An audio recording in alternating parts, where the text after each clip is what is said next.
Hello everyone. So about to go to uni, and it's a new chapter. But I sort of think it's a chapter like a change.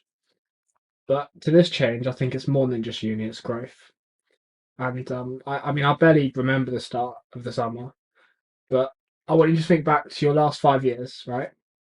What have been the big changes that you've made, and what have you learnt from your journey? Ooh. Um, well, I heard on a podcast once a guy called Nick Bear talk about how in life it tends to be every 12 to 18 months there's some kind of big shift in maybe your family life, in your work life, maybe just internally with how you feel about yourself and what you want. And when I reflect, I think it kind of followed that pattern for him. I think when I had my major surgery in 2017, that was big, kind of opened me up to the realities of like a lot of physical pain and emotional pain. And there were a couple of other family related things that happened that year that kind of hit us at once. And that kind of forced me to grow up. That was when I went from being a normal kid to some degree to then having all this trauma is like a word that's thrown around a lot, but having that emotional disruption, it changes the way you look at life. So that was big.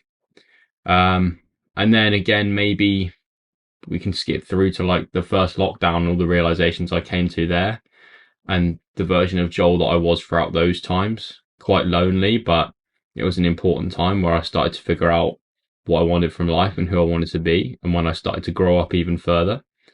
And then you'd come back probably to near the present day where that Joel that I became during lockdown then went out into the real world again and had to figure out how he wanted to present his new self to the world, which has changed. And everything I've thought about what I want constantly shifts and who I want to be and how I want to act. And I think if anything, the only inevitable thing the only certainty we have in life is that there will be uncertainty. And going to university will be a big change because I'm living in a completely different place. I'm going to meet more new people in the next month than maybe I have ever, you know? And that's an interesting thing to think about. You don't know who you don't know. You don't know who's going to appear in any scenario. So it's going to be interesting. But yeah, change is important because without change, if you just remain the same, then there's no growth, there's no joy. I mean, yeah, what about for you? What big shifts last 5 years? How have they changed you about? I think, like you, we've both grown up very fast, Mm, and I do question whether I've grown up too fast. mm. I think it's important having my inner child as I still get older. I think, yeah, definitely. I think when you say growing up too fast, to me, what that translates to is I can take things too seriously. Mm, I can go too adult mode and be like not spontaneous, like not that child thing of everything's novel and everything's exciting and having enthusiasm just about the small things in the day. That I want to hold on to. Um, but yeah, I think it's very easy to get lost in trying to be so mature. you do have those sort of young 20-year-olds that are like, oh, grow up. Yeah, and that's the thing. I think I've said it on an episode before. You don't want to be the guy who never grows up and is still in his mum's basement in his boxers sucking his thumb, but you also don't want to be the guy that can't have any fun. So it's Yeah. all like a balance, isn't it? I think I've understood who I am a bit more and what I find meaning in. And how did you come to those things?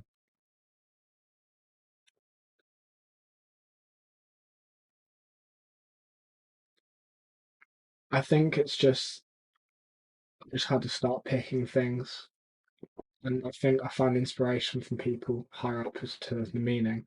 And how did I find out who I was? Well, I think it's self acceptance. I think lockdown must have done something like that. I think that's when I started. I remember lockdown was my first time watching Joe Rogan, and I started finding that quite interesting. Do and you I went from there. do you think you started lockdown gave you the opportunity to start asking questions to yourself that you never asked before? Mm. Because really, who at 15 years old turns around and asks themselves, "Who am I?" Like no one does that, man. Because also what I did as well, I used to go on like 3 hour long walks to Torquay and back. I think that gave me a lot of time to think. I can't remember what I was thinking about. I think it's just a slow build up of everything and then loads of small changes. I think it's like how you make 1% change, but it affects everything else. Mm, mm, yeah. But what would you feel like if like you spoke to to yourself 3 years back? What would that conversation be like? What would I say to him? No, what would they be like to talk to? Um, I'd like to think he'd like me. I think he'd be very nervous. I think he'd be very shy, or a lot more shy than I am now. Um, and I think he'd be unsure of himself. You know, you just meet people and they don't have that certainty in themselves. That that would probably be the case because that Joel 3 years ago was like just starting a new path, and he was feeling the uncertainty, and that was quite unsettling at times. Like there were a lot of months during lockdowns and things where I never thought I'd go back to school because I found it so hard to relate to people in my age group, and that's why I took so many months out in year 11. That Joel, the old Joel, had to die, and for that to happen, I went through. There was a lot of times during those stages where I was changing, where I just needed to cry. I didn't really know why. Um, and yeah, I was just so unsure. I didn't have a path. It was like I was had this lifestyle that I was leading, and suddenly I thought I wanted to change it, knew I needed to change it, and then for a while I was thrown into the abyss of like, well, where am I now then?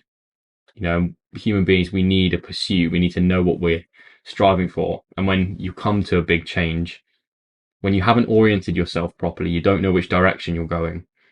That can be unsettling. So I think me now and me then, maybe the biggest difference is I have a direction now. Like I'm grounded in what I'm supposed to be doing.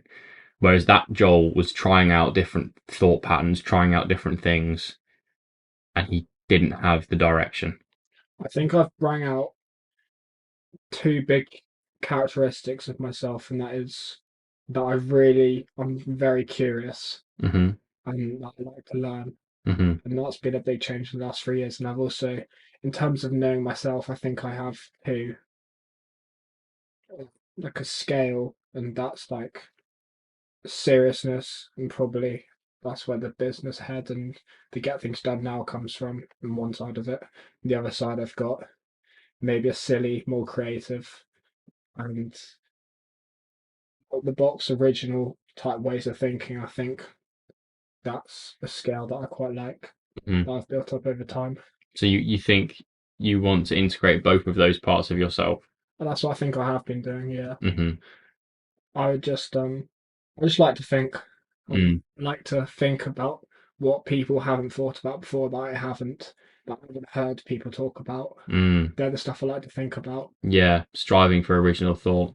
It's interesting when we talk about curiosity and learning because when we're young, when we're kind of forced and funneled into this education system that we have, you know, learning is just like a thing that a teacher makes you do.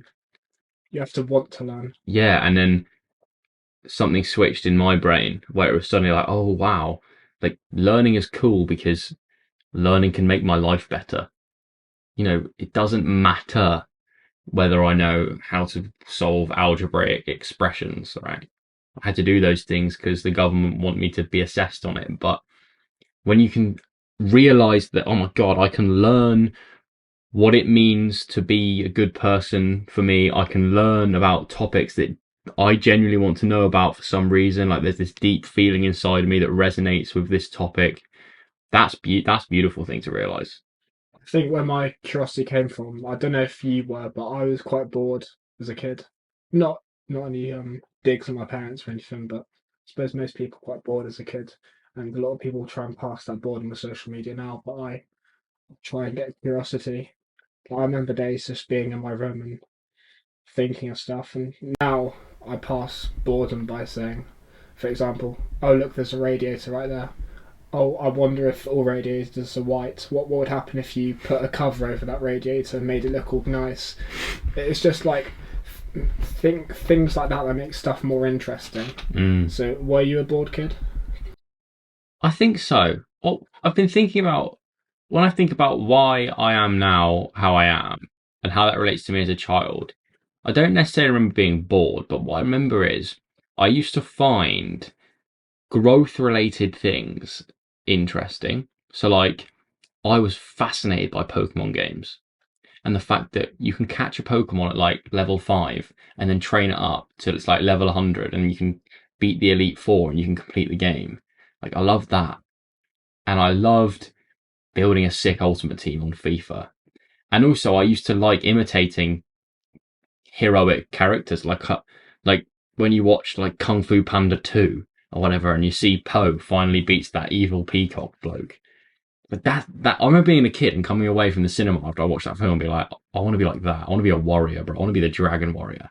So I remember that, and I think if I just replaced Pokemon with like going to the gym, and it's like instead of leveling up my Drilbur from level 27 to 28 so it can evolve into its other form, I'm now saying, well, I want to get my bench press from 75 kilos for 5 to 77.5 kilos for 5. Is that the same thing? That's I think maybe a little bit, but then do we all have that wanting more? Yeah, I think it's a human drive, isn't it? Progress, pursuit. That's where we are probably happiest, and it's where it's a state that we needed to be in to survive in the past, because if we didn't want to constantly innovate and improve, then we would probably be a victim to nature and die off, and our ancestors wouldn't have passed on their genes. So yeah, definitely. But yeah, I think why I've grown up so fast, one of the reasons I originally probably started doing my passions to pass the boredom, and then I realised how hard those passions were, and that's, I think, it's a big factor in me growing up. so do you think seeing how hard it is motivated you? No, but it kept me doing it Right. because it's like I've got to do it more and more and more to reach a certain level. And that's the cool thing. Like, The joy is in the journey. yeah, you see all those analogies in like YouTube videos of treat your life like a video game, but you actually can. Like, it just takes a long time. Like, instead of completing Pokemon takes 50 hours or whatever, that your life is, we're 18, we've got 50 years at least if nothing horrible happens. Yeah, That's cool. Like, in Rocky, like that classic Rocky montage scene with that song and everything where he becomes a fighter, like that's 90 seconds. But in real life, that's like decades. Your Rocky montage is happening all the time. And it's true. Like, yeah. there's the question of where do you see yourself in 3 to 5 years, but I think if you were to answer that question with much accuracy, then your goals aren't big enough. Yeah, because you don't know. Like, my mum says, God laughs in the face of plans. Because whenever anything happened that caught me off guard, I'd always been like, I never saw that happening. And the most important thing with goals is you set a direction, but you never truly know what's around the corner.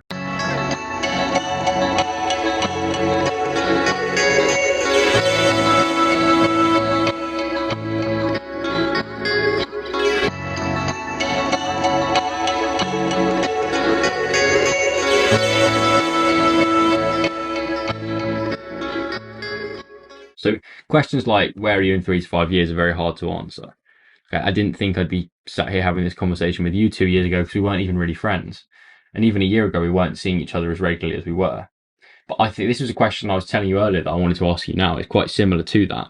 Instead of asking you, where are you in 3 to 5 years? I want you to think about your answer to this. Don't just say the first thing that comes into your mind. Like, actually look into yourself and see what you think the answer would be. If Jacob, 10 years in the future, now entered this room at 28 years old, what advice do you think he would give you now? Maybe be outside. Go outside. Go outside a bit more. We travel about a bit more. Maybe make a bit more effort with people.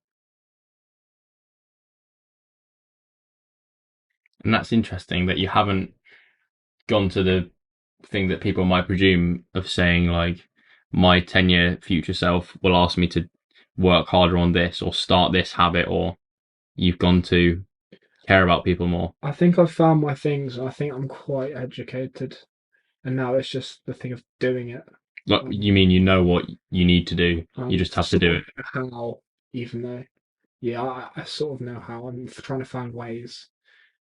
But I think 10 years time is like a thing of, okay, that's 29, 30. They're golden years. These next 10 years of growth, and then that's really all you have of growth, like to that extreme, and then it's obligations from there, and growth. You sort of got to maintain after that.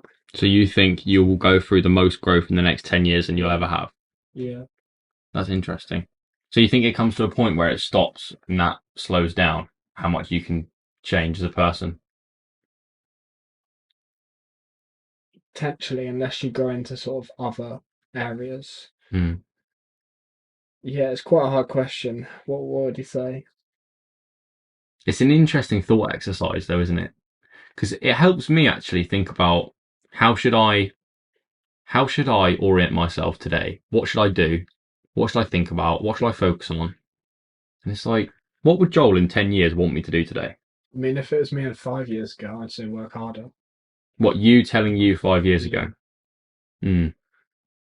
Mm. I'm working fairly hard. I could work a little bit harder. But where's that voice come from? Where's this could? Who is that? The perfect self. Like, no, I could work a little bit harder, yeah.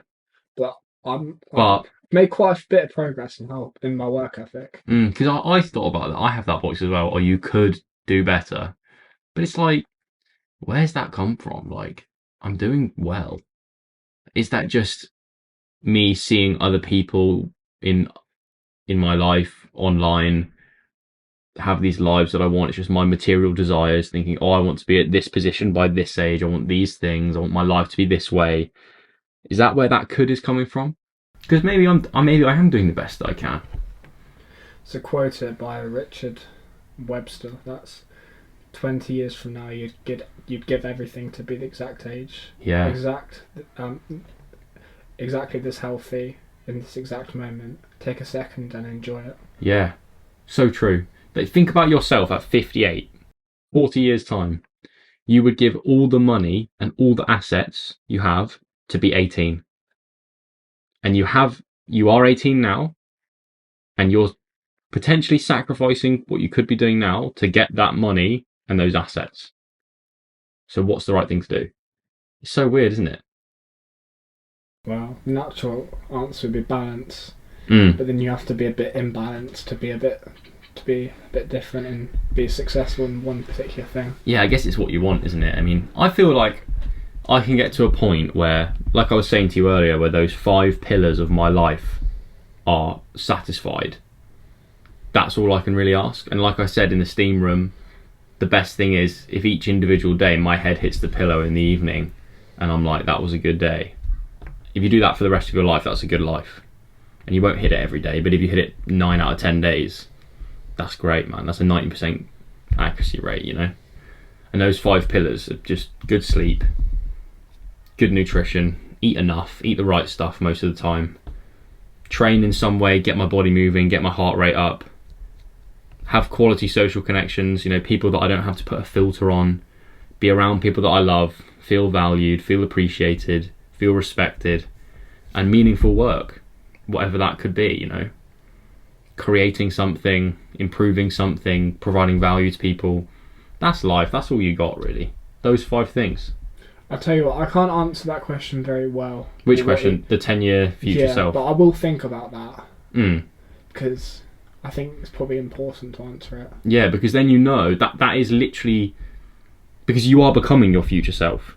So the question of what do I do now? It's like, well, what in 10 years would I wish I'd done now? And your future self is not just going to say work, because they don't want just financial gain and status gain. Your future self will also want a collection of memories that he can relive in his mind. That's also important. Maybe that's more important, because your experience is all you have, really. You know, like money, status, it's also just it can't go with you when you die. And yes, your memories can't go with you when you die, but you can't put a monetary value on a memory. And I heard once on a podcast a guy talk about the compound interest of memory, and how you have a positive experience, but that positivity maintains itself every time you relive and experience that memory in your mind. Something cool happens, and then when you think about it, you get those same emotions. You know? I think it's probably one of my biggest fears, losing my memory. Yeah, it's a scary thing, man. It's a scary thing, because it's just your brain. It's just neurons, and that's why you got to look after them. That's why you got to try and eat okay and keep your body moving and all of that. And even then, you might not be protected from degenerative neurological diseases. But in the next 3 to 5 years, what do you think you're going to try and do more of?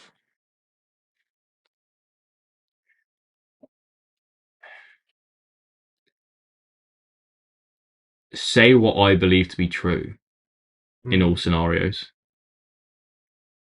and figure out what do I want, what do I actually want, and try and pursue that. And I know one thing that I definitely want, and that's peace of mind. Like, that's key for me. The ability to think clearly, and just where the texture of my mind just feels smooth. And because then it doesn't really matter what I'm doing, I feel good. That's a fundamental thing. And sometimes you don't prioritize that because you get distracted and you fall in some kind of rabbit hole on some technology, or you just focus on the wrong things. You spend time with the wrong people, and you just make mistakes. And the two are kind of linked to each other, telling the truth and the peace of mind. Because when you lie, you can't have peace of mind, because there's something you're hiding, and you always have that worry of what if they find out, you know? The advantage to telling the truth is you don't have to remember what you said. Yeah. I don't have to constantly keep tabs of like, well, what does this person think I think about this? It's like, this is what I think. And if you don't like that, we can have a good conversation about it, or you can hate me. That's fine. So that's one thing. But 3 to 5 years is I just, yeah, live in my truth, whatever that means. You know, follow what I actually want to. Live a life that's actually mine. Like, don't give my life away to people or forces that will try and steal it, because they're out there all the time trying to steal your attention. And that's the most important thing we have. I can't imagine many people have found that peace of mind. No, it's rare. Actually, one thing I would probably like to do, become more spiritual and Mm. I feel like I can see over the past year, you kind of, I mean, even just in the past few weeks, you discovering that in yourself, you questioning, you know, yeah, what are we doing here? maybe I'll become more religious as well. Yeah. Because that's the thing. I don't follow a traditional religion, but I feel like a religious person. You know, I've got a crucifix on my dashboard in my car, but I'm not a Christian. Like, people find that so weird.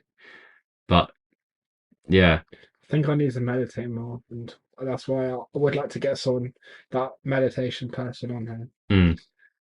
because then I want to get closer to God. Why do you think you don't do it now? Because it's a matter of just 10-minute timer, closing your eyes, breathing. Because I've done it probably about 5, 10 times, and I haven't really had felt much. But what do you want to feel? I want to feel better afterwards, more present, and have the results, but also feel something that when I was doing it, feeling some connection to God. I think you need to do it 100 times, and even Yeah. then you might not feel something, because not every meditation session will be perfect, and not every meditation session is the same. Sometimes you sit there and you just think about stuff. Mm. I have that, but then sometimes you go deeper because your mind's not fixated about something. Like, I know if I've had a busy weekend and I haven't meditated, and then Monday morning comes around and I sit down for 20 minutes, all I'll be able to think about is what happened at the weekend. And I might try and come down to my center and just focus on my sensations. But then it'll be like, oh, but this moment of this basketball game I played, and this thing that this person said to me, and my mind's just going. And it's kind of like on a computer, when I haven't meditated and I've had a lot of experiences, it's opened loads of new tabs in my brain, and I have to meditate for a while to close all those tabs before I get to it's quite a centered point. But even then, mate, it's split seconds. It's split seconds. Maybe when you have thoughts that you don't want, something stuck in your head, the solution is meditation. I think it is, yeah, because it doesn't get rid of the thought. Because you can't get rid of a thought. It's like the intro to that video I just put out. Like, you say to someone, "Don't think of a pink elephant." All you can do is think about a pink elephant. You can't remove a thought from your mind. All you can do is notice it and register that it's there and be like, "Okay, I'm thinking about that. Let's return to something else." You can't push a thought out, but you can move what you're thinking about. So yeah, it's interesting. Like, when you do the moments where I feel meditation is valuable is when you have those moments where you're only aware of awareness itself. So I'm only aware that I'm aware. That's all my mind's focusing on. And at that point, I'm not even there anymore. It's just pure awareness. I want to give you a book called A New Earth by Eckhart Tolle, which talks about meditation brilliantly, and I'll give it to you next time I see you. But I think what you need to do is just like get through the reps of it. Like, do 10, 20 minutes a day, just add it to your routine. And you have to have that discipline of, like, even if you feel this isn't doing anything, just sit down and do it. Or get like an app like Headspace and do their like 10-day beginner course where this guy will talk to you through your headphones and tell you how to breathe and stuff. Because that's always nice at the beginning. That's what I did. And I'm still not, I wish I was more consistent. I think maybe in the next 3 to 5 years, I'd like to have a real concrete consistency with stuff. But then I don't want to get too rigid like old Joel was. I still want to be able to be spontaneous, because if I say to myself, like, I have to meditate every morning and I have to read every night, that's just not going to happen. It needs to feel right. Yeah, it's like if I'm staying in hotels when I'm playing away games at basketball, or someone at uni invites me out to some cool thing in the evening, I'm not going to be like, no, mate, sorry, I've got to read. That's not good either. So it's interesting, isn't it? Like, just got to do what you can. Well, my reading has been a bit better. How's yours been recently? I don't do it as much as I wish I did, man. There's times like 45 minutes a day, getting through books. I think it's because I'm not that enthused about what I'm reading. Like, when I got Goggins' second book, I loved that book so much that I just ripped through it. Every night I'd look forward to it. So, are you still on that 2 hours a day grind? At least, mate, at least 2 hours. But do you sit there and do a 2 hour block of reading? So, yeah, basically no distractions. I might take a break in the middle to post the shorts, but yeah, basically maybe with one break, 2.5, 3. And do you feel that is a good use of time? I think so. It's just part of my morning routine now. He's got a 3 hour reading in his morning routine. Yeah. I love it. I mean, but you won't maintain that at uni, surely? Well, I don't know. I've been doing it for the last 1-ish years because I did it on the train for 2 hours. Yeah, but brother, like, you're going to be probably on campus in halls at Southampton, so. Yeah, well, I just wake up earlier and just do a bit of reading first. But what happens when you go on a night out the night before? Because I know you're not going to avoid that, It's just not. It's not maintainable every day. Well, I disagree, because I think I function quite well after a night out. Yeah, but so you've been up till 1, 2 a.m. and you've got what time are you waking up and how are you getting that reading in? It's just like, it's not doable every day, man. Yeah, I must. Well, you can find time, can't you? Like, during Dwayne Johnson says. Yeah, just get up at 4:45 after going to bed at 1 a.m. to get 3 hours sleep. No.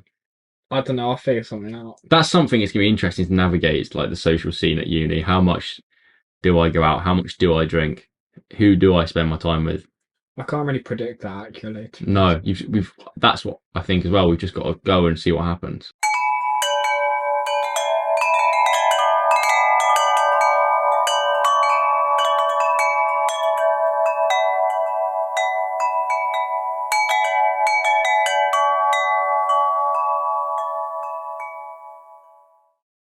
Why is testosterone important?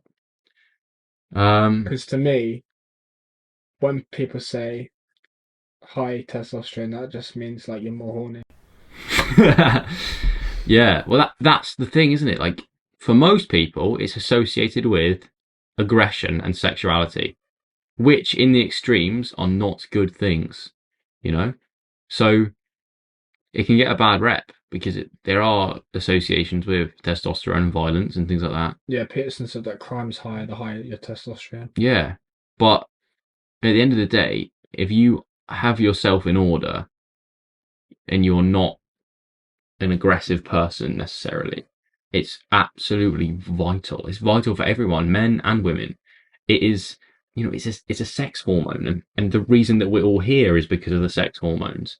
If women didn't produce all the hormones throughout the menstrual cycle, then the egg, they wouldn't ovulate and produce an egg, and that egg wouldn't be fertilized if the guy didn't have testosterone to create sperm. Like we wouldn't be here.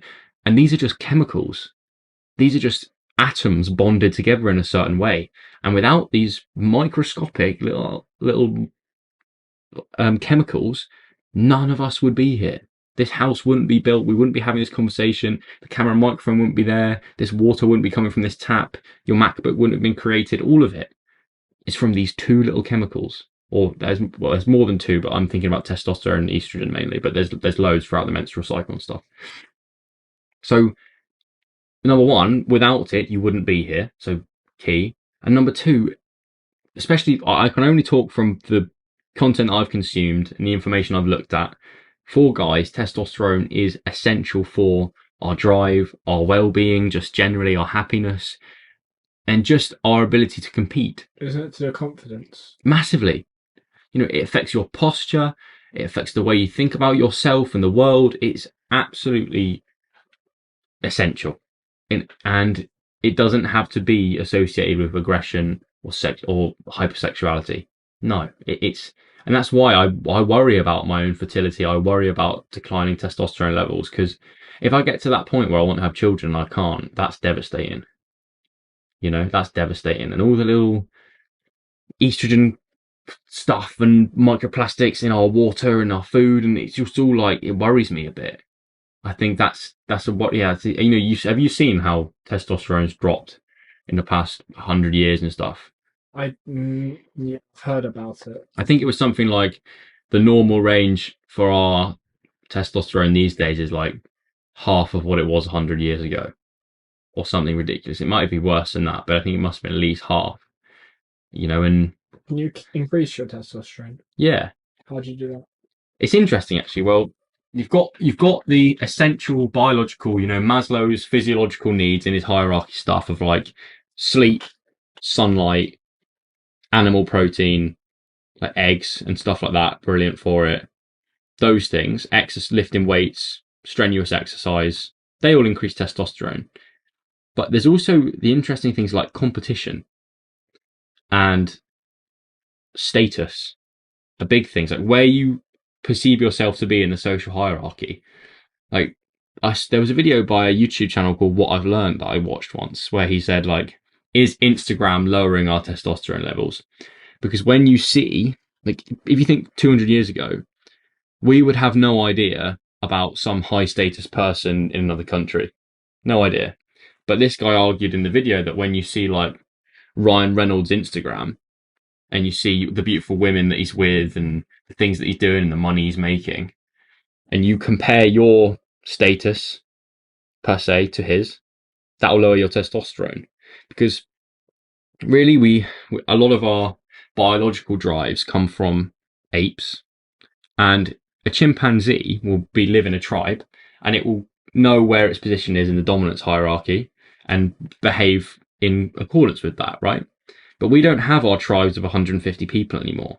We can search up anyone in the world basically online if they have a presence there, and then we can compare ourselves and see. So, when I look at Dwayne Johnson's Instagram, it's a big kick of motivation, but it's also like a God, I'm such a little weasel compared to him. I'm poor, weak, and unconfident compared to this guy. So that's an interesting thing of like, who do you compare yourself to, and where do you think you are in the dominance hierarchy? That can, if you perceive yourself to be a top dog, like everyone had those guys in their year at school who were like the confident boys. They definitely had high testosterone. And the other thing is competition. So if you win, winning in your own definition, it could be a game of chess, could be a game of squash, it could be you got high exam results compared to the people that you were comparing yourself to. That can increase your testosterone as well. So I know if I'm usually not that confident in the basketball environment with people my age, but if I'm at a tournament and I've just played a game and we just won and I played a big part in that win, I won't have that anxiety about talking to people because I've had that win. And there's something inside me, all this energy, like, yeah. And then I'll be like, hi, how you doing? I'll be more willing to have conversations with people. So that's a big one. So yeah, I'd say biological things, competition, and status, whatever that looks like. Is there a link between ego and testosterone? Probably, but I don't know. I don't know if anyone studied it, but it would make sense in my head, wouldn't it? Because you can definitely be at the top of a dominance hierarchy. And when I say dominance, I don't mean like fighting. I just mean like you're better than, you're more competent. So competence is a better way of thinking about it. So you can get to the top of a competence hierarchy and not be egotistical and narcissistic, but it certainly favors you, because if you have an ego, you are much more driven to compete. I don't like myself at times when I'm in an intense game. And like there are times when I've like been trash talking and then the game ends and I'm like, who was that? Because that wasn't me, you know? That was just me in competition. What about girl testosterone? Should they look to increase that? Yeah, I mean, any natural way that a girl can increase their testosterone will be good for you. Like, don't get on TRT, don't take steroids, obviously. No one should be doing that. But again, same thing. Just get good sleep, eat good food, get some eggs in you, and get some sunlight. It's all good stuff. Is it as important for girls because do they compete as much as us? It's interesting topic that, like, the main view is that guys compete Girls select. and girls select, but also girls do compete in their own way. Like, if they weren't competing, I mean, why would they be so desirable? But why would they care so much about their appearance and things? Is it just to be desirable to guys, or is it to be maybe unconsciously like, I'm more attractive than this girl? I don't know. I can't really speak on that. But testosterone is important for everyone, just for general function and well-being and stuff. So just eat good food and go touch grass and look at the sun. So like, what do you think about these men that are injecting testosterone into them, like steroids? Older men, like 50 or something. Like, are you talking testosterone replacement therapy, or are you talking like steroids? Testosterone replacement therapy. Probably all right. Yeah, but only if it's like keeping you at a normal level. So when you hit like 35, I think it starts to decrease. As long as the TRT just brings you back to normal, that's probably all right. But when it starts like increasing your testosterone, you can get some issues there. What sort of issues? Just like your body will stop producing its own testosterone if you're providing it with so much exogenous testosterone, because your brain will just think, well, why do I need to create it anymore? May as well stop. That's the issue with steroids. I can imagine that's probably what happens with some of these pills and stuff they're giving people, that natural food groups, and your body stops producing it or looking for it. Yeah, it's interesting with a lot of things of when we're trying to tamper with the way the body works, and then the body adapts and changes to the point where you are reliant on that thing, like pharmaceuticals, and especially things that affect the brain. I don't know if we know the real long-term consequences of certain medications on how they affect brain chemistry. And also just small things like when people use antiperspirant, right? Like like the deodorants that are supposed to block your sweat. All that's doing is just putting a physical barrier over your sweat glands. So your body like experiences that block and goes, I need to get rid of this sweat. We need to produce more to get rid of it. And you just sweat more. You know, when you're just blocking off a natural process. Really? Yeah. So people shouldn't use deodorant. Well, it's up their own decision. I don't really use your traditional like Lynx kind of deodorants. No, I'll use some natural deodorant from time to time, but most of the time I'll use some like what I call crappy commercial deodorant if I'm like just about to play sport and I smell already. I'm like, I don't want to smell for everyone, so I'll just use it. But most of the time, like today, I haven't worn deodorant. I'm one of these weird hippie guys, you know, because I know when I smell. Do you know what I mean? It's better to have a wash. Yeah, but just shower and don't eat loads of crap, you know, and then your body's trying to just push out all these toxins that you've eaten from crap, you know. It's sort of knowledge that people say don't eat these heavily Process. processed foods. It's so bad. Like, it's one thing. I wish I could just never eat those things again, but life comes at you, man. And sometimes you're at a motorway services and all you've got there is KFC, and you got to do it. As long as it's not an everyday thing. But I know that stuff isn't really food, is it? You know, it's not. Haribo isn't food. So they like stuff it with chemicals. Yeah, it's just preservatives and additives, all that stuff. Awful for you. Not natural at all, is it? Like that's why you should try and eat whole foods. So maybe a lot of the products that you consume have an unintended consequence. 100%. Like we were talking the other day in the car about like these chicken satay sticks you'll get from Tesco. Like, why is there an ingredients list? Surely it should just be chicken and spices. But it's not. It's like dextrose and xanthan gum and stabilizers and acidity regulators. Like, why is all that in there? I'm gonna give you a product, and I want you to tell me why it's bad for you or why it could be. Okay, well, I might not know because I'm not an expert, but go on then. Toothpaste. It has fluoride in it. Is that bad? I would avoid it. One, for testosterone, loads of testosterone, fluoride. Two, it calcifies your pineal gland, which is a gland in the endocrine system. That's kind of up here around your brainy area. It's by the hypothalamus, I think, which is again an endocrine gland, which you don't want to be messing with the function of. I'll show you the toothpaste that I use, and when you're buying your own toothpaste at uni, you should get fluoride-free charcoal toothpaste, mate. Seriously, I'm not even joking. I didn't know that. That's an interesting one because I was like, what's he going to throw at me? But I actually know about that. Like, fluoride, not good. And like, dentists are always like, you should always get fluoride in your toothpaste. It's like, you don't know. That's just not very good for you. People were like, oh, you're a hippie. You don't like fluoride. But at the end of the day, there are studies showing it decreases testosterone. So, Hand soap. I don't think it's. I don't really know. But I also don't like just all these like alcohol hand sanitizers and stuff. It's like, I don't really want that on my Why skin. does that have alcohol in it? Because the alcohol kills stuff, doesn't it? Like. Right. Yeah, but it's just I don't like all that like over clean. Like, be hygienic. Don't be like offering me alcohol hand sanitizer when I'm already clean. That just smells like hospital. You know, it's just like. Oof. So if you wash your hands, then you can just use water. No, I use soap. Okay. But like, I'm talking about like alcohol hand gels and things. You know, the ones that just smell. So when you're shopping for soap, you don't go for an alcohol one. No, I'll use like. I love like when Mum brings home like these like homemade soaps that she's found at some Totnes market that someone's made in their house, and they like smell like lavender. It's nice. Pepperoni. Processed meat, carcinogen, probably not that good. Carcinogen. Yeah. Do you know what a carcinogenic chemical is? One that promotes or creates the environment for cancer growth. Oh wow. And basically, when I went through my vegan stage, there's a documentary called what's it called? Game Changers was a big one. Cowspiracy, those kind of ones.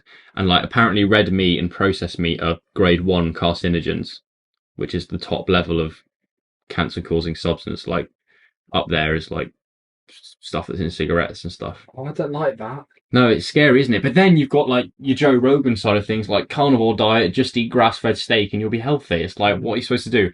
I think if you couldn't hunt it back in the day and you couldn't find it in the ground, it's probably not amazing for you. But then we can't always avoid things. Pizza's nice.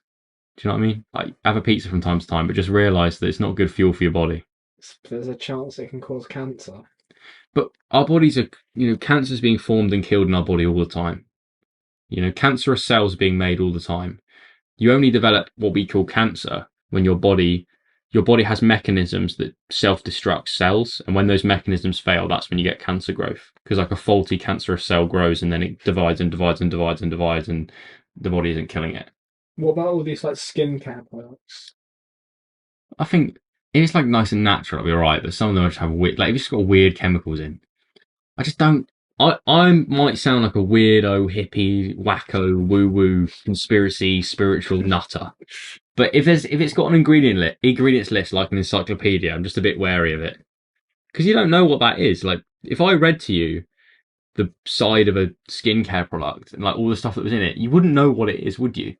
Like it's told at the front this is safe, and like it probably is, but what if it isn't? I don't know. Like how is that affecting my fertility? How is that affecting my hormone production? Having these chemicals in my blood? I don't know. Could be fine. I might just piss it out, but I don't know. Maybe that's something I'll do more than. So I'll stop wearing deodorant. No. Well, don't be a smelly guy, but just think about it. Just be like, this is going in on my body, and do I want that? Fluoride-free toothpaste. They should get on that, mate. When you go uni, you should get on that. Okay, well, I will. Um,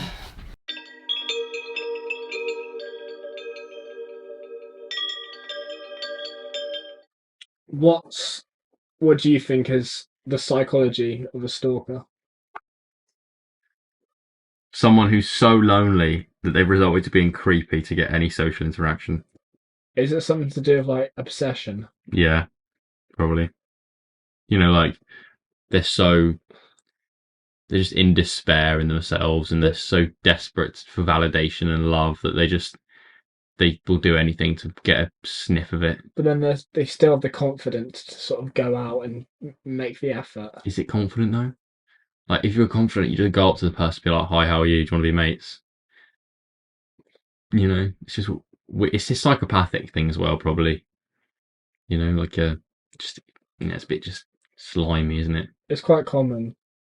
Yeah, just people are just weird, aren't they? People are just lonely and obsessed and unsure of themselves, and Could be a result of probably porn. potentially, yeah, just that's the thing. I mean, the conveniences that we have in the modern day allow us to recede back into ourselves and not go and do the normal things like just basic human interaction, you know. But to get any sexual stimulation 100 years ago, you have to go and talk to a person, and maybe you get rejected 100 times. Maybe you do, but nowadays you just whack on some device and search up anything you want to see. It's interesting that we don't know the real long term consequences of that. There was a stat that I heard where it's something like a young man in today's world could see more naked women in 5 minutes than a man 1,000 years ago would see in his whole lifetime. Wow. You know, mad that. And if we're thinking evolutionarily, that is like the highest goal for a guy. And then you can just nowadays you can get it in some virtual artificial way just instantly. Is that good? I don't know. Women don't stalk though. Well, As much. no, no, probably because they're just a bit more sure of themselves, aren't they? Like a sad young man is a dangerous thing. Like if you want guys to be better, let's make them happier because there's nothing scarier than a weak man. How many? What percentage do you think are weak men? Sad weak men. I don't know. Our age? I don't know. I don't want to even put a finger on it, but like try and throw a guess out there 'cause it could be completely wrong. But it's definitely more than there were. It depends what we mean by weak. I mean, that's just a word, isn't it? I mean, what does that mean to you? Incompetent and sort of on autopilot throughout their day. Mm, a lot. a significant amount of us. Yeah, it's going to be interesting. I think we live in a weird world where guys are told to be more submissive because we don't want to slip into this patriarchal, oppressive, traditional male role, which is true. We don't want that.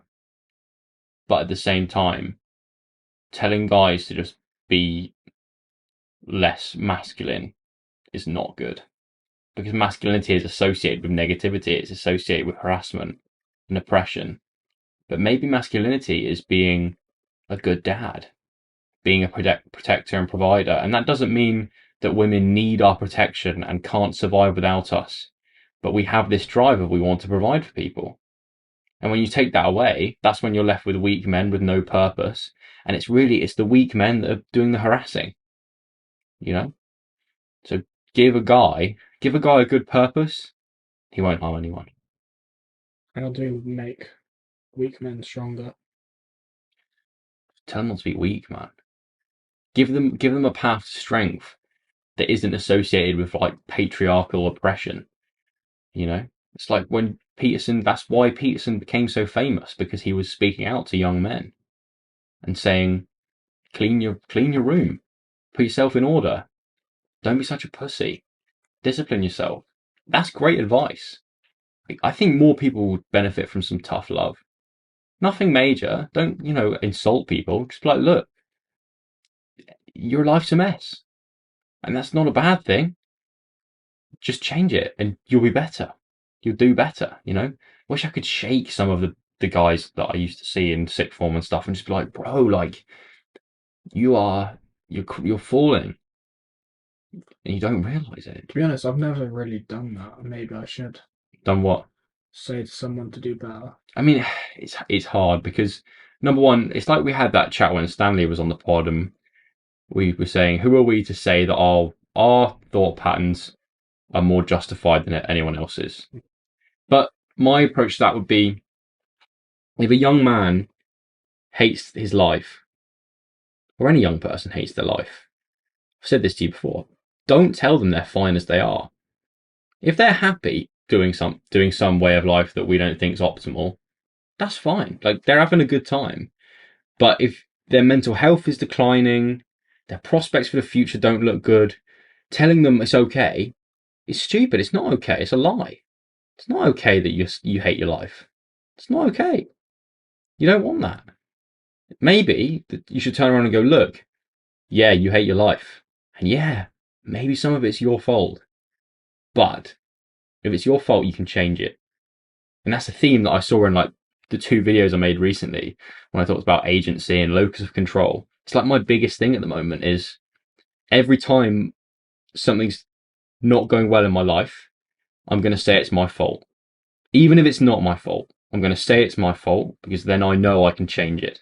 What do you mean agency and locus of control? So agency is like, I'm in control of my destiny and I am the driver of the story of my life. And locus of control is like, yeah, the most thing that drives my behavior is me, not external things. That's important. 100%. It's like the biggest thing in whether I respect a person or not. If someone blames other, like, Hormozy tweeted once, I saw it come up on my Twitter. He said, like, if you want to look at who's in control of your life, look at who you blame. And think about that. Look, if you want to know who's in control of your life, look at who you blame. If you blame other people for your circumstances, they then determine your life. If you blame yourself and you go, shit, man, I messed up there, I could have been better, then you are now back in the driver's seat. You can change. I like that concept of some people being on autopilot for a long period of their day. Yeah. Yeah. And do they know that they're in autopilot? Most of them, I feel like they don't. Probably not, no. And maybe our version of autopilot is just life for other people. I mean, it's hard to know what someone else's experience and someone else's texture of their mind is like. But I think I see it in myself. When I get caught in a trap and I'm doing something I don't want, my attention is somewhere else, it's like I'm giving up my life. I'm giving up the only resource I have, which is like my attention and my agency. Did you read the newsletter I wrote for this week where I talked about, a friend of mine Yeah. saying she gave 30% of her day to her phone, which she didn't want to. It's like she lived 70% of her day. Like I want to live 100% of my day as much as I can. I don't hit it all the time. I don't hit it much of the time. It's hard. But yeah, I think just people that comfort thing means that people can just exist in some comfortably numb state, and that scares me, man. So to avoid comfort, should we take a big drastic approach and make ourselves uncomfortable as possible? Only if your life isn't going how you want it to go. If people listen to this and think this is a load of shit, I'm fine as I am, that's cool. Like that's great. That should be the goal. The goal should be I'm cool as I am. But if you really sit with yourself and write and think, like probably get a pen and paper out and write, like, am I happy with my life? Am I happy with who I am? And the answer to those questions is no, then that should be the goal, is make those answers yes. It's hard, but that should be the goal. So if you aren't happy with the position you're in, discomfort is the route to something better. It really is. Goggins is a prime extreme example of that. He was 300 pounds. He hated his life. He went through suffering. He's now become a symbol of that for everyone. The reason we like watching a David Goggins video is because it's like, damn, that guy pushes himself. Look where he's got to. Look where he was. Or seeing. It's interesting. You see a lot of people that we admire, especially. Their lives aren't. You wouldn't call their lives easy. Even the ones at the top of their game. Not easy, is it? Like Rogan getting up and going in an ice tub every day, and doing his sauna and doing his kettlebell routine, doing his martial arts and everything. It's not easy, is it? You need discomfort. It reminds you, it humbles you. So yeah, it's kind of like you stay at this comfortable state where nothing's so bad that you really want to drastically change it, but it's not that good either. That's what I'm very scared of. It's very scary. Yeah. That's Chris Williamson calls something paradox, Oh, isn't the it? region beta paradox. Yeah, where if something isn't so uncomfortable that you change it, but isn't really what you want, you won't make a move, and that's scary. Then you end up comfortably numb. Yeah, that's just getting by. I just don't think I could do that. Maybe I could, but it doesn't feel, no, scary really. I kind of think, what's the point of living if you're going to be comfortably numb? Yeah, yeah. Maybe the point of living is to overcome suffering, and if you're not, I mean, maybe I think that is a form of suffering, being that comfortably numb, because it's not going to go well over the long term, is it? You've got chronic diseases down the line. You're not putting effort into your health and your social connections, and it's just a suboptimal way to live, I think. But like I always say, if people are happy, don't change it. They're the two key questions. Am I happy with my position in my life? Am I happy with myself? If both of those answers are yes, do not worry. Get on with it. If those answers are no, then we should think about it. Won't there always be one part that's unsatisfied though? Wanting more. No, I think you can be happy with yourself. I think as much as there are times where I journal at the end of the day and go, Joel, you could have done better today. You got distracted. Let's be better tomorrow.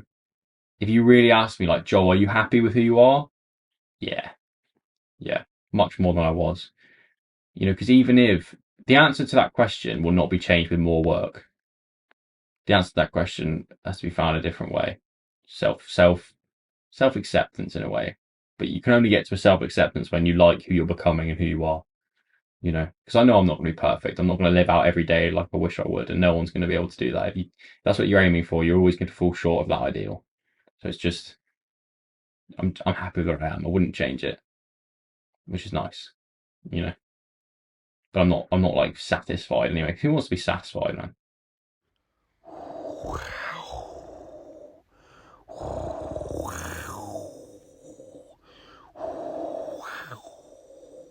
And then in the middle of when it's doing that, it goes.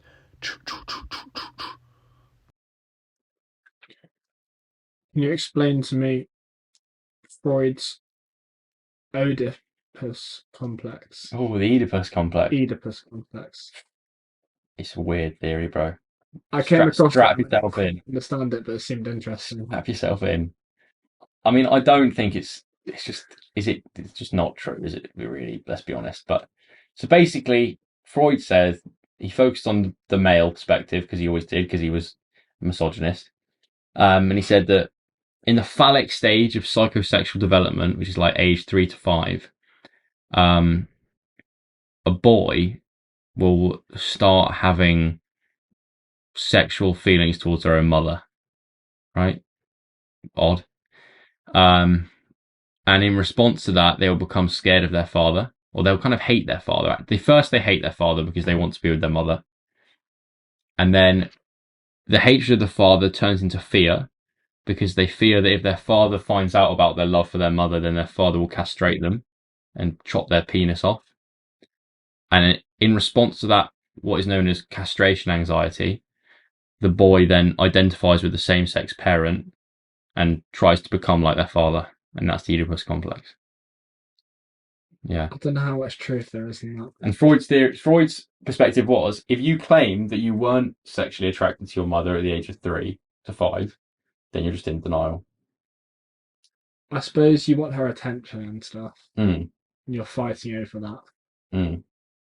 In The Denial of Death, that book that we were talking about earlier, he explains Freud's theories in a way where I could sort of accept them, where he said, when you're young, don't realize it, but your body is quite an overwhelming thing.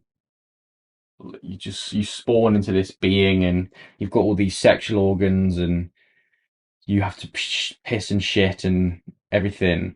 And Freud's like views on the anal stage and all this weird Oedipus penis stuff he was on about. This guy kind of explained it as a trying to articulate the experiences of the child when they're coming to terms with their body. So maybe that's what it is. As a guy, you start to suddenly, maybe get to the age of 4, and you're like, damn, I've got a penis. Like, what's going on there?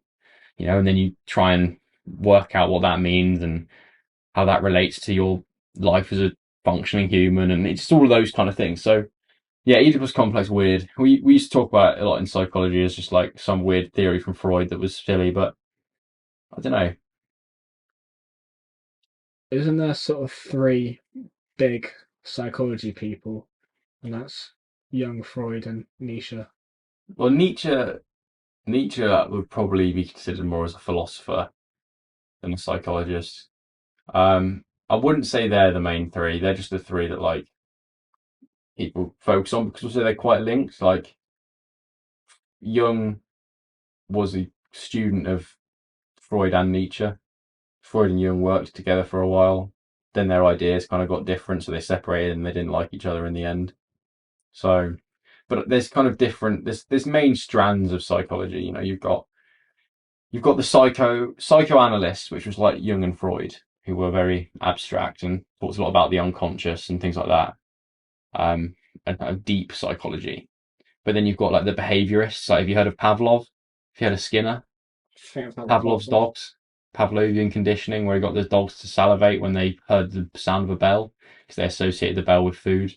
it. That's behaviorism is key. Behaviorism basically believes that behavior is driven by environmental interaction. So everything that I do is because of punishment or rewards I've got in the past.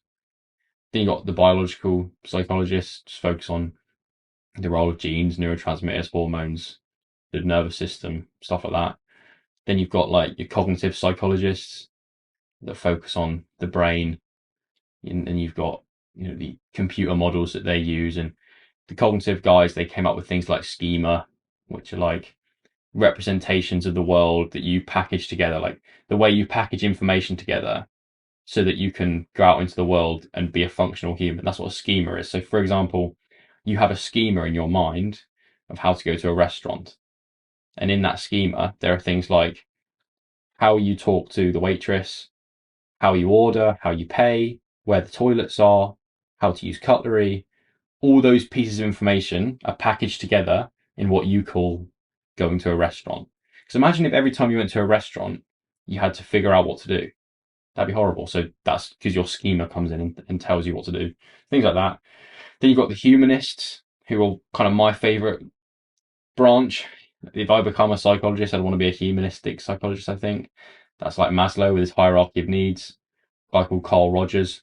Like the humanists focus on the experience of the individual and how the individual has agency, and that mental health comes through striving for self-actualization, striving for growth. That's cool. And you've also got like the developmental psychology, which focuses on like children stuff and how we develop as infants. So I would say, Jung and Freud are big. If psychoanalysts, they're the big boys. Yeah. What is some stuff that you've learned about Jung that he discovered? Now this is where we're going to go into areas where Joel might explain things badly, but he's going to give them a go. So Jung's idea of human archetypes fascinates me. So an archetype, from my understanding, this will be useful, even if I get this wrong, of trying to articulate it. An archetype is a way of being that humans universally understand, and therefore they are inscribed in our psyche from birth. They're imprinted in the human experience because they're universally recognized as patterns of being. So what that means, the best archetype to explain is Jung's idea of the hero archetype. So the hero archetype is the guy who, or girl, or person, the person who voluntarily faces adversity despite his fear, becomes victorious, and brings back the gold for the village. Slays the dragon, saves the damsel in distress. That story, that's the hero archetype. And that is a story that is universally recognized across cultures. People like the hero. You watch a movie, Harry Potter is basically just the hero archetype. He fights evil despite his fears. He kills Voldemort. Everyone is safe. The hero story. Kung Fu Panda, Poe becomes the dragon warrior. He fights the evil guys despite his fear. Everyone is saved. It's the same story. It's like Jesus facing the Romans when, despite his fear and despite all the allegations against him and how they tried to kill him, he sacrifices himself for the sins of humanity. He becomes a hero. It's the same thing, right? So that's the hero archetype, and everyone recognizes that. Whatever culture they're in, whatever language they speak, and we all recognize that as a good thing. We all want to be a hero. We all appreciate heroes. Does that make sense? So that's the hero archetype. And you don't have to be told that that's a good thing. Like when you're a child and you watch The Lion King, you don't have to be told that it's a good thing that Simba, despite his fears, comes back to Pride Rock and defeats Scar. You don't have to be told why that's a good thing. You watch it and it just clicks in your head. That's because the hero archetype is so deep in our psyche. And that's what Jung called the collective unconscious. It's like everyone has these same archetypes in our minds that we recognize in our own behavior and other people's behavior. There's other examples like the wise king.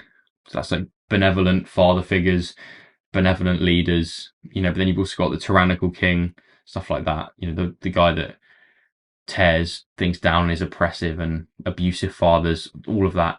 And like the Joker is, or is it? No, the Jester. That's the one. Jester's a great one of just like, and one of my favorite ones of Jung's is the Fool.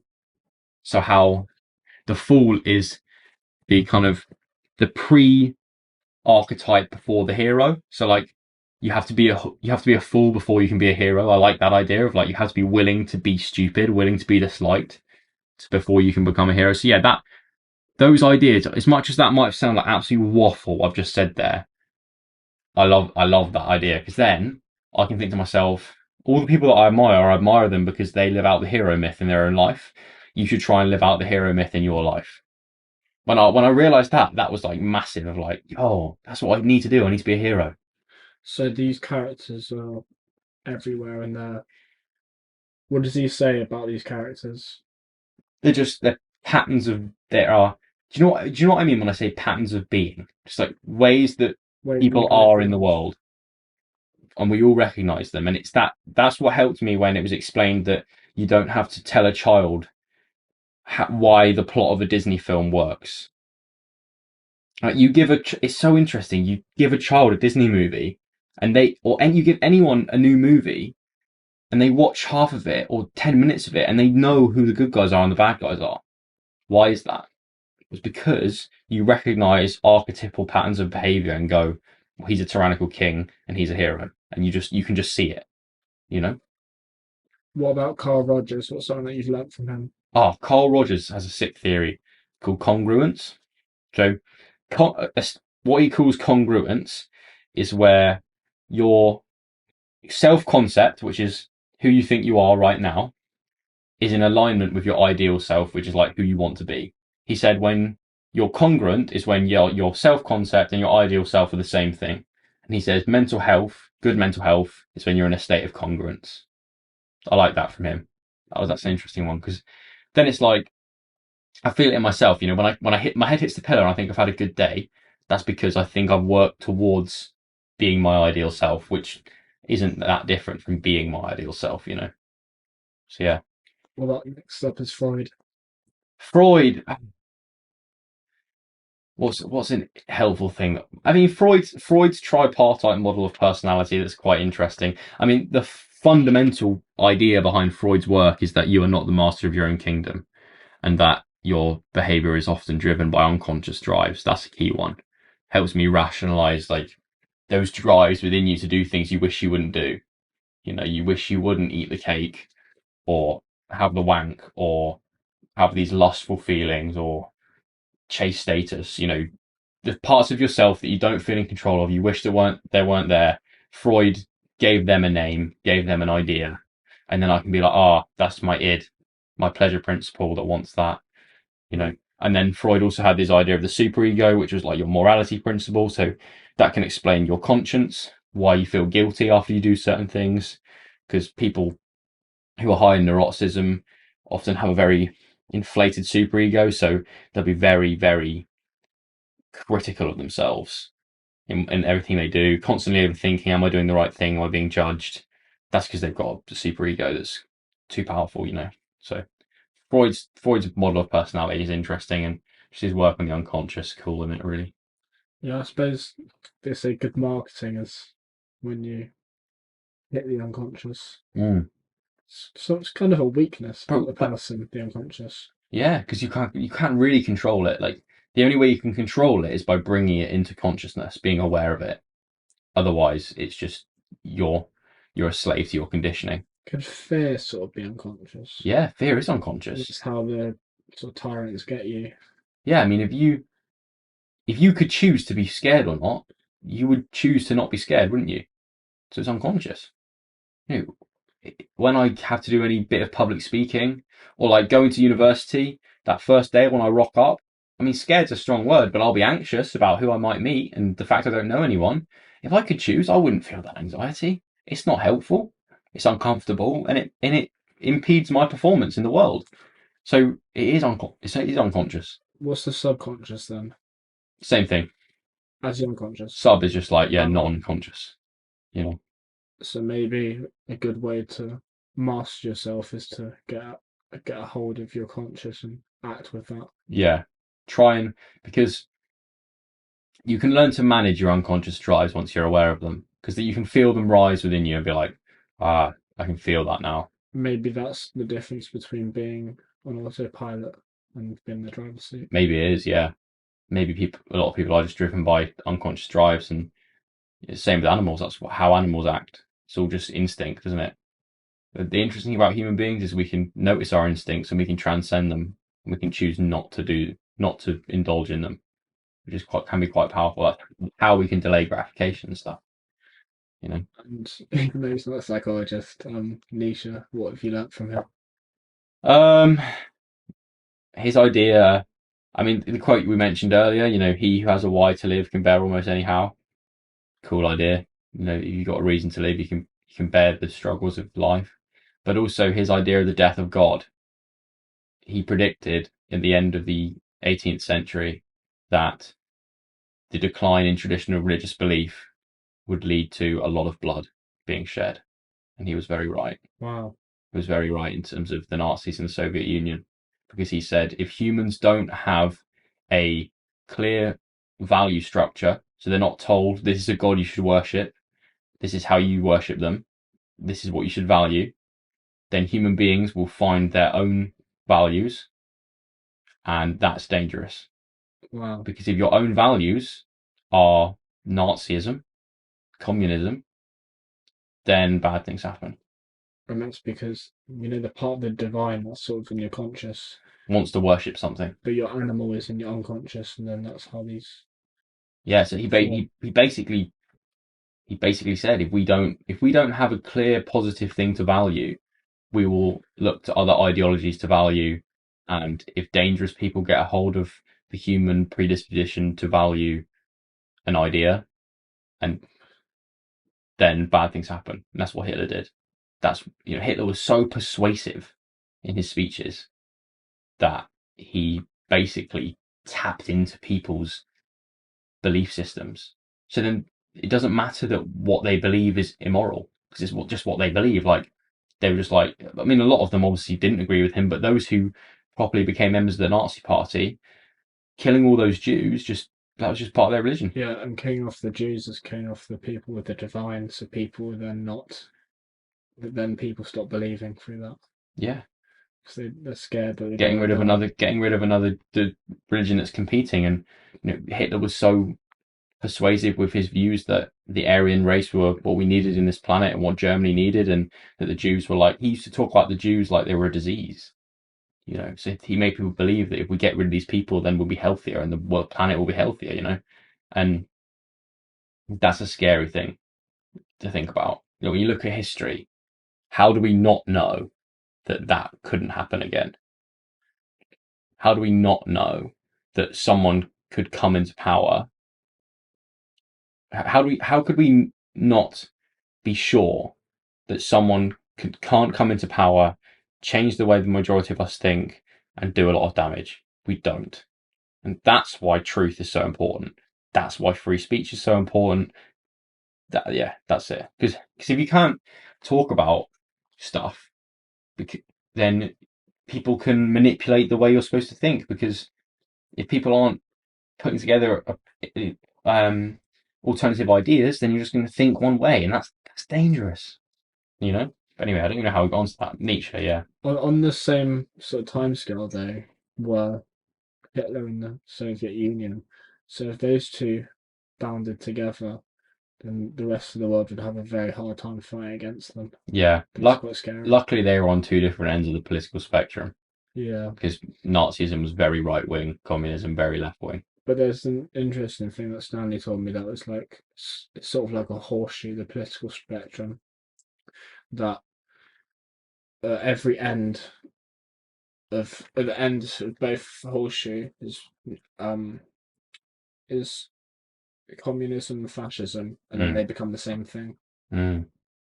What? Yeah. Is he kind of arguing that the extremes on the right or the left are basically the same at the end of the day? Yeah, I think I'd agree with that, because it just leads to bad things. Extreme ways of thinking can't really be safe, can they? But the structures end up the same. It's like all the power at the top. All the power at the top, suffering, oppression, not good. Not good.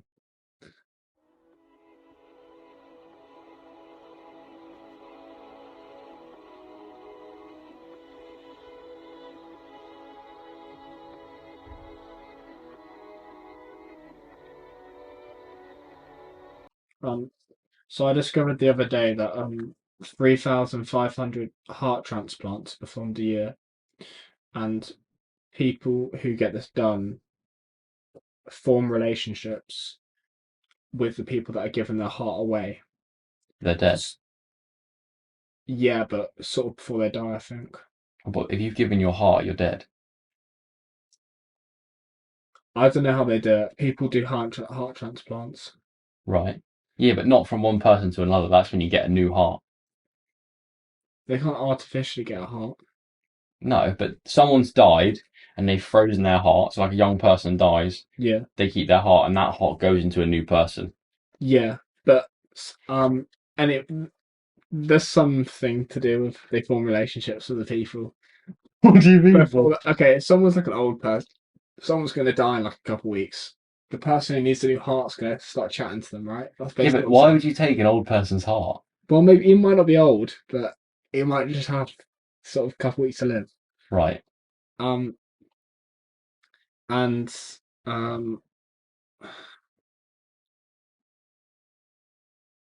would the people who get the new heart also get a part of that other person?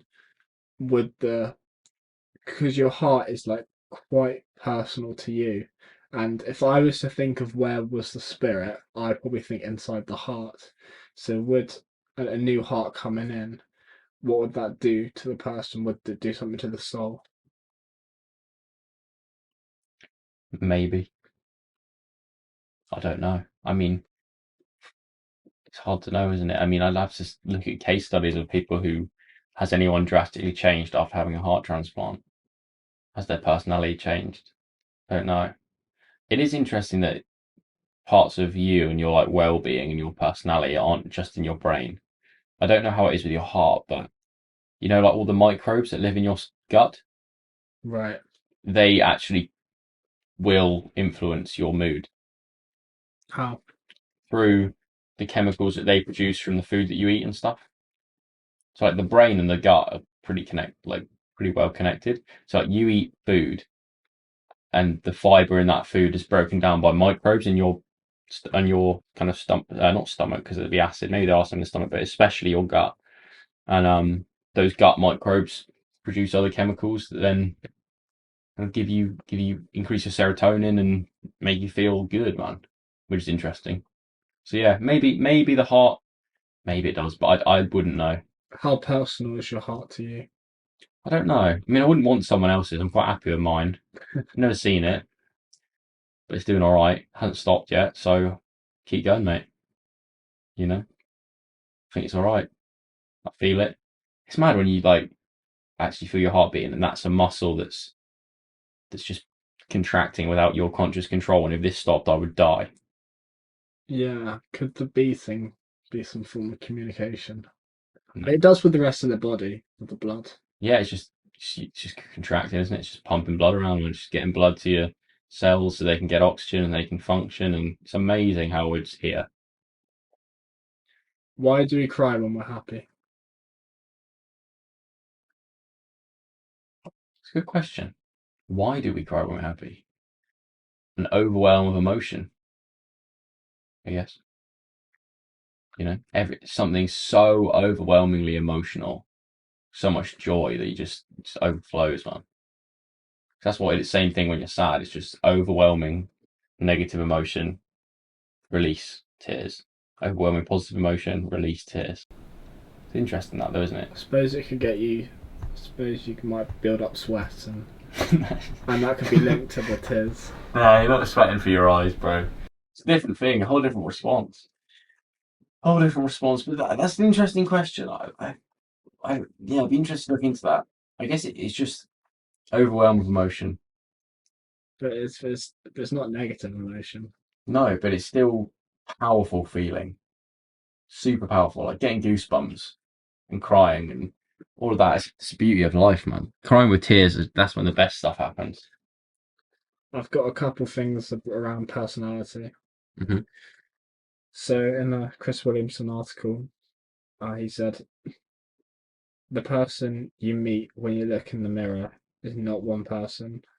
It's a congress of selves.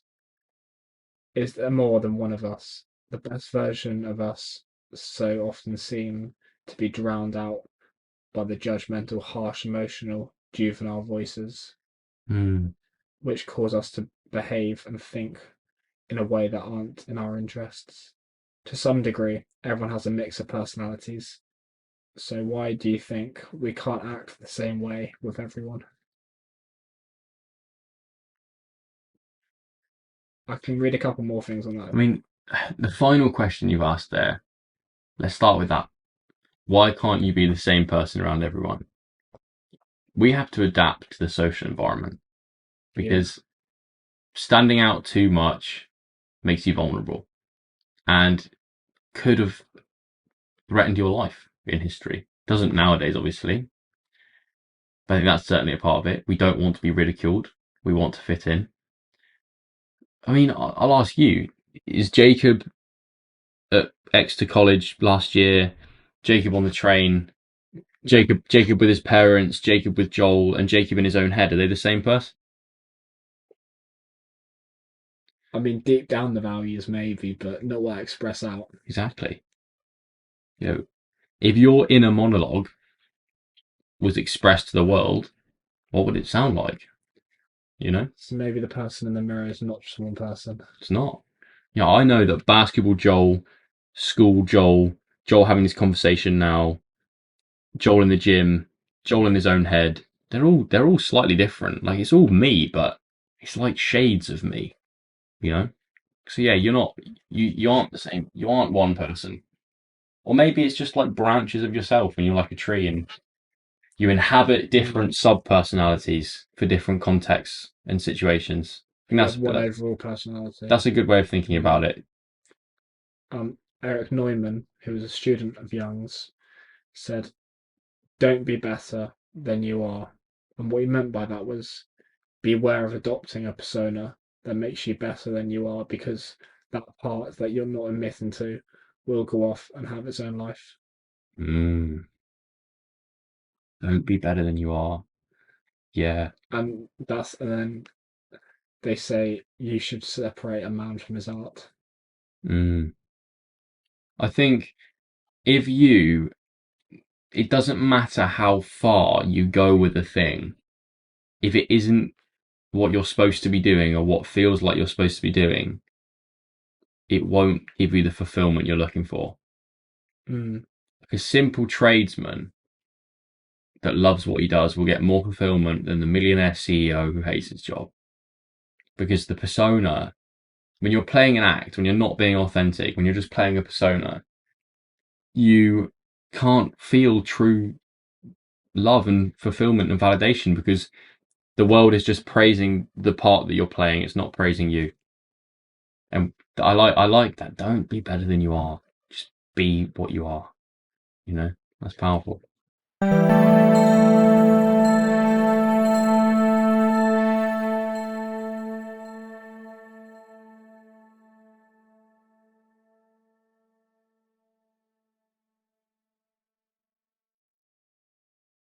Are these good hate comments? Would I have seen them? Hopefully not. First one is, Jesus Christ, put a sock in it. Someone said recently, do you lot have autism? Maybe. I don't know. What does it mean? Yeah, what does it mean to have autism? Yeah. Could everyone be on the spectrum? Well, everyone is on the spectrum. That's how a spectrum works. I think everyone has autistic tendencies, definitely. So what does that mean to have autistic tendencies? Like the fact that sometimes I obsess about the way I spend my time. That's quite an autistic trait.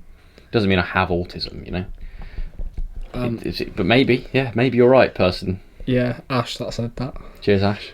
Are you autistic? Let us know. I've been in a wheelchair for 15 years. Just wanted to say thanks for making me get out of my wheelchair and turn this off. Yeah. That I saw that. That's not an original comment because there was I remember it was like a viral clip of like Andrew Tate on a podcast with a Twitch stream with Aidan Ross, and it had like text to speech, and one of the comments that came on text to speech, like the donations, was like, I've been in a wheelchair for 15 years. And thank you, Aidan, because listening to your podcast has allowed me to get out of my wheelchair just to turn it off. So that's not original. Like, if that was original, I'd rate it, but it's not. I know exactly where they've got that from. This one, I didn't understand what it meant. It came up loads, and it was like nightmare blunt rotation. So that's like, the blunt rotation is like when you've got like a doobie in it. Yeah. And we're just high and chatting shit, I think that's what you're saying. Oh, okay. But why is it a nightmare? Oh, okay. I don't know. You don't rate the content one. Guy in the white wasn't held as a baby. That was referring to me. Were you held as a baby? I think so. We had loads of them that were like, we need to have a license to make a podcast, and to one of them, Yeah. I said I disagree. I've got a question though. You know, did you see that tweet that went viral during lockdown where it said, "Why do guys start podcasts instead of going to therapy?" All right, What do you think about that? is podcasting like a therapy? I think it is. Yeah, a little bit. Well, the answer for me would be, well, I don't have to pay out loads of money, and I can. Yeah. My mum has a poster in the kitchen that just says, "Friends are much cheaper than a psychiatrist." Yeah, that's good. That. No, that is the answer. Mm.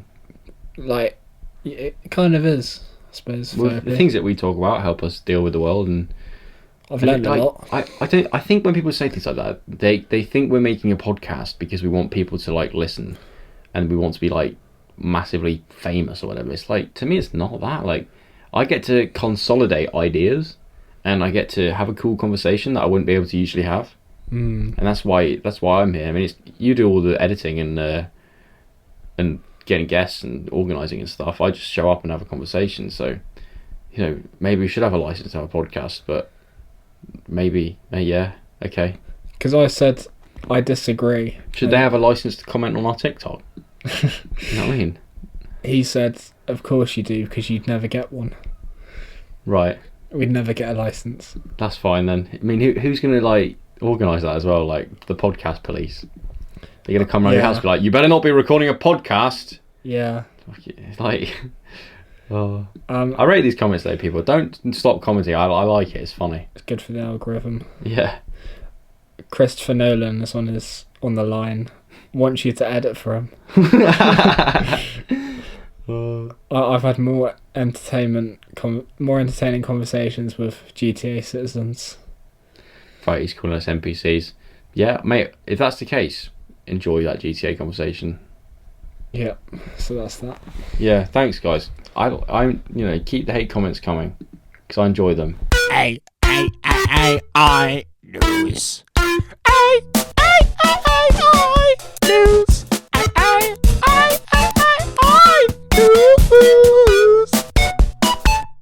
So today's one's about Uber. Now I'm going to give you a bit of historical context about Uber because they're quite infamous for the use of AI. Right. So in 2016, Uber tested its self-driving cars in San Francisco without taking permission and approval from the state. And the company was testing out some self-driving cars in California, powered on board by AI computers. When one of the vehicles in the company's fleet allegedly failed to recognize 6 red lights and ran through at least one of them in San Francisco intersection where pedestrians were present.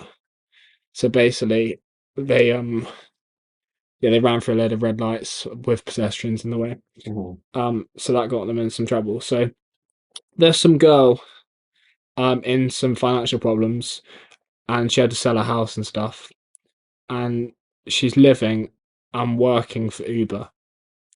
So this is fairly recent. And she was one of the first Uber drivers in Alaska, right? So customers have been complaining as she has been doing her makeup while on autopilot. Also, she's living in the car, so it's messy and it smells. The company says, "We've got to let you go," to her. But she keeps delaying it because she don't want to give up the car. Mm-hmm. And one day, she goes off onto a date, and it's the first time leaving the car in quite a while. She looks back, and the car drives itself off with all her possessions, and she can't even track where the car has gone, as the Uber have deactivated her account. The date leaves, as she's on her phone the whole time. But there is somewhat a happy ending, because she had claimed some sort of insurance. She never got her possessions back, but now she's pursuing a new career as an archaeologist. You know what? That might be true. Yeah. Interesting. I mean, self-driving cars. I was thinking about it the other day when I was actually doing a long drive, and I was like, be cool if I just didn't have to do this. If I could just let it do its thing, and I could just like sleep. How quality. But yeah, I mean, I've actually never had an Uber. Have you got an Uber before? Is it just like a taxi? I don't think I have, no. Or such? There's not many Ubers Seems around like here. kids, man. Yeah, more of a city thing. Yeah, yeah. Interesting. I mean, yeah, I don't know. It's odd, isn't it? I mean, when do you think in years will it get to the point where everyone just has a self-driving car? I debated this with someone the other day. I said 5 years, That, and they didn't agree with me. But yeah, because we're at I think most high tech cars are at level 2. The the most they've got is level 3. Also, mobility out of 5. I mean, my car will brake for me if I'm not looking. And it will tell me when I'm leaving my lane. You know, all of those things. So this definitely is doing something. And that's maybe only 10 years of innovation away before I can just put a destination and it does it. Yeah, for it to be available for everyone, I mean they'd have to bring the cost down quite a lot. Mm. So for everyone, it'd be a bit longer, but for for like a rich person, probably 5 years. Any rich person would probably be able to get one. Yeah, I'd- did a bit of research on it a while back, and I think that's quite accurate. There you go, people. That's episode 11. I feel like we touched some good things today.